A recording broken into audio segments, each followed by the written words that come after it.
Let's bring in our front bench to weigh in. Miriam Monsef is the CEO of Onward and a former Liberal cabinet minister. Larissa Waller with GT and Company, and the former head of communications for Ontario Premier Doug Ford. Kathleen Monk is an NDP strategist and the principal owner of Monk and Associates. And Laura Stone is a Queen's Park reporter for the Globe and Mail. Nice to see you all. Thank you for being here, even though Vassy is not. Miriam, we're going to start with you. Minister Auberge wanted this to be a top priority between Prime Minister Trudeau and President Biden for their meeting that's coming up in March. When you consider the list of other issues that they have to tackle, can we really expect a resolution in the coming weeks? Mike, I think it's reasonable for Quebec to be asking for support and for additional help. I also can completely understand why folks would prefer coming to Canada over the US. The previous administration's legacy includes that enduring image of children in cages. And even now, the hard-right politicians' rhetoric around immigration newcomers doesn't give that sense of a welcoming country the same way Canada does. Indeed, that's our competitive advantage in the global race for talent. But as far as the Safe Third Country agreement goes, it's important to note that it will only be renegotiated if and when the US wants it to. And we've heard from the minister that those conversations are happening and they're moving along. But I think something we might see, given the recent pressures, particularly from the Northern Border Security Caucus in the US, that motivation that perhaps was lacking before may be there in the near future. In the short term, I think what the feds can do is recognize that there is a labor shortage in Canada, as they have, and that there are parts of the country who have been running pilot programs like the Atlantic region that have turned into permanent programs where those labor shortages and the skills and the drive that these newcomers bring are badly needed. So where the feds can do more, I believe, is providing support around logistics to get newcomers there and to do some of that skills matchmaking that is very much needed for our economy. So, Larissa, are we looking at a bus program rather than a border program here? I think that what the federal government has done so far are a lot of kind of short stops. They have no real plan to address the asylum seekers that are coming in off regular points of entry. I don't think it's fair, and I actually don't think it's Quebec's responsibility at all to bear the burden on this. And I think sometimes it's hard for us to have these conversations from just a policy lens. You know, policy-wise, whose responsibility is it? It's the feds, but we're talking about real people, mothers who are coming in with children in their arms, who are hungry, who are wet, who have nowhere to go. And the federal government is, putting them in a hotel for a few nights, and then you're on your own.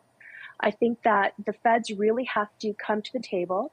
If they are unable to make this a priority in talks with with their counterparts in the U.S. government, then they have to bear the financial and social responsibility for that failure. It is up to them to get the U.S. to talk about it, and if they can't, they've got to pay for it. So, Kathleen, there becomes a point when a political problem becomes a crisis. Are we there yet?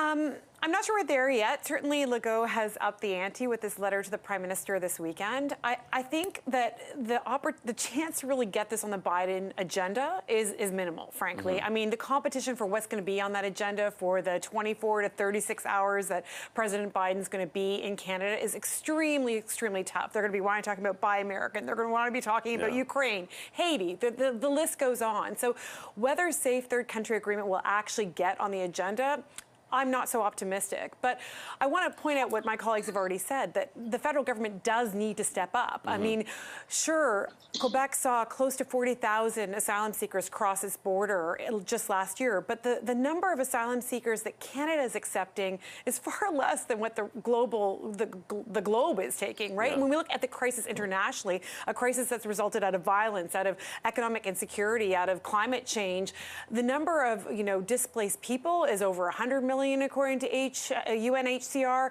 In terms of refugees, we're talking about 30 million. So the federal government needs to kind of put its money where its mouth is in terms of welcoming these refugees, and really needs to find those supports. We already know some of these refugees are going to Niagara Falls, they're going to Cornwall. So the government's going to need to find a way to settle them and to give them the supports that they need. Laura, this is not a problem that's really unique to Quebec, but it's acute in Quebec. Given how important votes are in that province, does the Trudeau government really have to sort of dig into this now before it gets to be a bigger problem?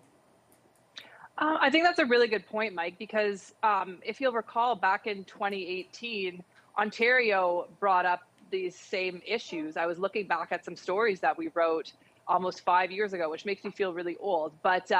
But this has been kind of bubbling beneath the surface in Ontario and Quebec for quite some time.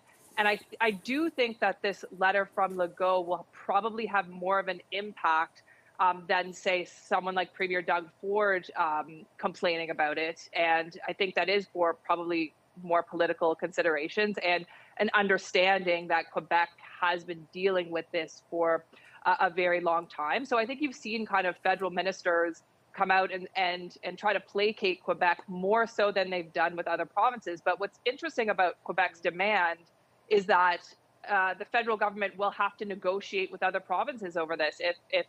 If they choose to transfer some of these people to more centers in Quebec, they're going to have to in Ontario, they're going to have to talk to Ontario. And as my fellow panelists have said, they need to provide way more resources. So this is now kind of a federal problem, even though it's most acute in Quebec. And so now, Ottawa is going to have to negotiate now. We've just had these big health talks, and I think they're probably going to have to do some more negotiating here with the provinces over what to do with this situation if they fail to kind of deal with this third country agreement with the United States. Miriam, to Laura's point there, after that negotiation on health, is there any political capital that's left in this federal government to try and get some more help from the provinces? Or is that now going to be part of the health negotiations? You scratch my back, I'll scratch yours. I think what we saw with the health conversations is a willingness for premiers and the federal government to work together to benefit Canadians. And the issue around asylum seekers in Roxham Road, as you showed earlier, Mike, the numbers speak for themselves, and it is important for the federal government to play a role. And I think we've seen the desire to step up and to support Quebec with that. Those folks going to Niagara Falls, to Cornwall, that's part of the government stepping up. But I think that there is a note here, too, that Quebec is responsible, and premiers in the past have asked for authority over their immigration process. But ironically, perhaps through this letter, the premier shows that the federal government must continue to play a role in immigration, even when it's in the hands of other provinces. So we're going to see folks stepping up. This is a national issue.